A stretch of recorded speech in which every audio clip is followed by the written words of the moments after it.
全国上大的出兵比赛，即马伫屏东潮州起鼓，是请超过1500个选手来参加。其中顶个月伫韩国亚洲杯锦标赛摕到11块金牌的选手，这回嘛有来参加。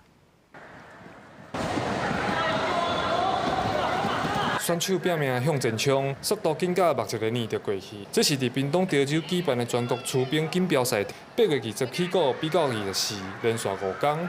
除了各县市的选手到位，连顶个月伫韩国亚洲杯锦标赛摕到11块金牌的屏东选手，嘛拢有参加这项比赛。因为这场锦标赛成绩会影响到积分，选手拢表示会全力以赴。那时候的表现其实没有到很满意，自己的状态没有到调整到非常好。早上比1000公尺争先赛，然后下午比1万公尺淘汰赛。我跟教练最后决定的战术就是剩下3圈就冲出去，那用体力跟他们拼。你在全国赛事有获得积分的话，你才能参加下一场国手选拔，所以每一场全国赛都蛮重要。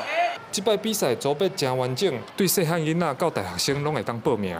总共有642个单位，1535名选手参加。若有机会看到小朋友比赛的模样，阁有世界级选手做伙教场，现场对全国来的选手甲家长拢会使挖近体会标速的感受。有李梦竹黄奕玲都拿到金牌，都是很优秀。然后这次在大陆举办的世界运动会。